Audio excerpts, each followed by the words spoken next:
You want to support Roland Martin Unfiltered? Be sure to join our Bring the Funk fan club. Every dollar that you give to us supports our daily digital show. There's only one daily digital show out here that keeps it black and keep it real as Roland Martin Unfiltered. Support the Roland Martin Unfiltered daily digital show by going to RolandMartinUnfiltered.com. Our goal is to get 20,000 of our fans contributing $50 each for the whole year. You can make this possible.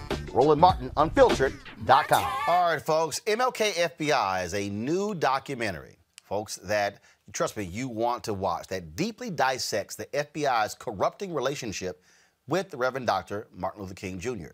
It's directed by Emmy Award-winning Sam Pollard, and it features interviews and activists and former members of the FBI. The film, which received rave reviews at several festivals last year, uses declassified files and recently unveiled documents to tell the story of how the FBI targeted and tortured Reverend Dr. Martin Luther King Jr. and other civil rights activists. Watch. Violence is self-defeating. He who lives by the sword will perish by the sword. You know, when you construct a man as a great man, there's nothing almost more satisfying than also seeing him as the opposite. When the National Archives puts government documents up on the web, one has to confront them. Tapes from the hotel rooms, FBI reports, those are pieces of information that we shouldn't have. The FBI was most alarmed about King because of his success. He realized how sick this country was. We were trying to reveal the truth about segregation.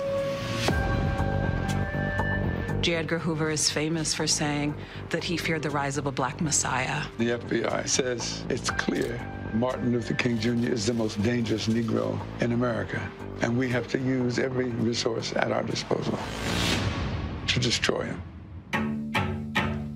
J. Edgar Hoover was the head of the FBI for 48 years. The FBI's focus was collecting salacious sexual material of King with various girlfriends. Hoover had made the speech that Martin Luther King was the world's most notorious liar. Now, what am I going to do about Martin Luther King? Looks to me like he's too far gone.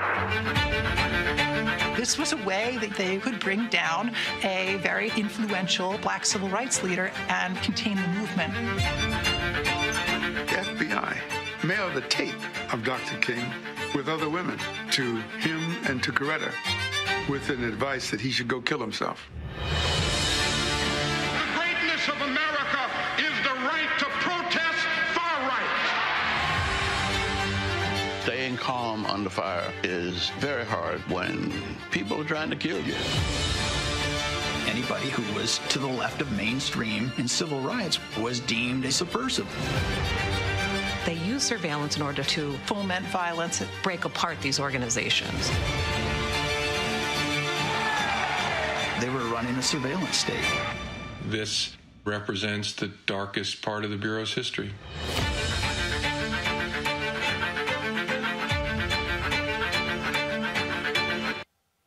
Joining us now, Director Sam Pollard. Sam, glad to have you on Roland Martin Unfiltered. Nice seeing you, Roland. How are you doing today? Wearing Hank Aaron's jersey, huh? Wearing Atlanta Braves jersey, and actually, this one was actually signed by Hank Aaron. When, of course, when he honored me with the Hank Aaron Champion of Justice Award 4 years ago, and so certainly had to wear it today in his honor. Nice, good. Put this in context for people who don't quite understand. J. Edgar Hoover and the FBI were a group of flat-out, undeniable thugs and criminals. Absolutely correct. You know, here they are, you know, they're supposed to be the nation's police. And all of a sudden, when Dr. King comes on the scene in his powerful I Have a Dream speech, they're terrified that a black man leading this movement is going to change the status quo of America, you know, America that was segregated.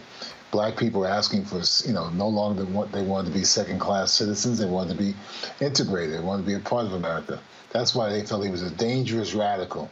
So he went to Bobby Kennedy, who was Attorney General, and got Bobby Kennedy to sign off on wiretapping Dr. King and his associates, Clarence Jones, Andy Young, and others, hopefully to try to connect him with the Communist Party because of his relationship with this gentleman, Stanley Levinson. But when that didn't take hold, as they were listening to these tapes, they realized that Dr. King was having other relationships with other women other than his wife. And then all of a sudden, they grabbed onto that bone to try to really destroy and discredit Dr. King's reputation, going so far as to create a letter, supposedly from a black person, written by William Sullivan, one of Hoover's closest associates, basically telling King, we know who you are, we know how terrible you are, we know what you do, what you've done, and you should, you know, you have a certain number of days to, and you know what to do, intimating they want him to commit suicide. And then on top of that, they created an audio tape that was supposedly Dr. King with another woman. And they sent this letter and this audio tape to Coretta Scott King. I mean, this was not legal, and this proves, you know, that these guys were thugs. You talked to historian David Garrow in this, and yes, we did. There was a piece that he wrote that no American magazine or newspaper will publish, which was based upon these declassified documents that detail, that were the written notes of alleged audio recordings of Dr. King. These tapes are going to be released in 2027, am I correct? That's correct. I have talked to people who were close to Bernice King and the King children, that they are greatly bothered by the release of these tapes.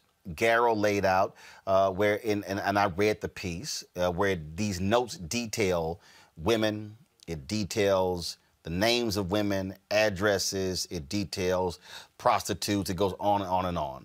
They even write down in these notes of a so-called hearing a woman allegedly being raped by a pastor out of Baltimore while King laughed. I was asked about that, and this is what I said. There ain't a damn thing I can trust from the FBI. Well, I completely agree. You know the FBI doctors tapes. You know, they edit these tapes. And, you know, and they had a mission. They were there to destroy King. So anything they heard, they were able to alter that to fit their needs, you know. My reaction to this idea about the tapes being released, and I said this before, I'm not interested in any salacious stuff on these tapes, because I think unless the FBI edited these tapes very heavily, there were other types of discussions that King had in those hotel rooms in Birmingham and Albany and Selma, with people like Ralph Abernathy and Andy Young and C.T. Vivian and Wyatt T. Walker about their strategies when they were in these cities. If that's on these tapes, then I would be interested in hearing that. I'm not interested in hearing these salacious. But you know what's going to happen, Sam? And again, I've had people who have asked me, "Hey, Roland, you know, what do you think about this? How would you respond?" Because when it comes out, and then I mean, Garrow even sort of lays out, "Hey." In this whole era of Me Too and how people are looking at historical figures, are people going to demand King's name be taken off of schools and highways and streets, things along those lines? My most basic premise is there is nothing that I can trust from the FBI. So as far as I'm concerned, I don't give a damn what's on those tapes. I can't trust anything, because first of all, what they did was grossly illegal, what they did was immoral, and we know for a fact that they've doctored information. So I don't care if someone tries to argue, well, the notes were taken in real time. I don't trust the notes. I don't trust the note taker. I don't trust the tapes. I don't trust anything that came from J. Edgar Hoover and his FBI, because we also know for a fact after Adam Clayton Powell died, his home was broken into, and the manuscript that he was writing all of a sudden came up missing. Hoover dies, and these so-called Hoover files were removed by his secretary before the officials from the White House and others got there. There's nothing that I trust, and that should be the stance of every person in Black America when these tapes are actually released. Well, this is what I would say. If those people who didn't like King when he was alive, they still won't like him when he's dead, if the tapes are released or not. You know, there's people out there in America who still have no use for Dr. King, you know. So I think, you know, it's one of these tricky things to me. I mean, we live in a country that's so divided. There were people who hated King when he was alive, and there's people who hate him now. You know, that's my response to that. I ask this to book authors all the time. What's that one wow moment when they were doing the research for the book? What was it for you that made you go, wow, or maybe it made you go, damn? The wow moment, quite honestly, for me, Roland, was the footage that we had in the film where I saw Dr. King relaxed, where he was in there. There was this footage of him with Coretta Scott King and his children when they were young, and they were in some playroom, and his parents were sitting there, and he seemed relaxed. He seemed very calm. And then when he was on the Merv Griffin show, Harry Belafonte, he seemed relaxed. And that's not footage I've ever really seen of Dr. King, where he seemed so relaxed and just, comfortable with himself. So those were two wow moments for me. Well, that's why I think when people saw that photo of Dr. King playing pool, I interviewed Dorothy Cotton, and it was the last sit-down interview before she died in 2018. And she talked about when they had to go somewhere and give a speech, she had to pull him out of pool halls because he was having a grand time playing pool with the brothers and talking to them. And that's the other thing, that for all the people who say Dr. King was this middle-class Negro preacher, no, he was very comfortable around black folks regardless of economic status. Yeah, he absolutely was. He absolutely was. I mean, that's what made him so special to all of us. This man was a great orator, but he was also one of us. I mean, that's what made him special. I was saying, growing up in my household in the 60s, we had 3 pictures on our wall.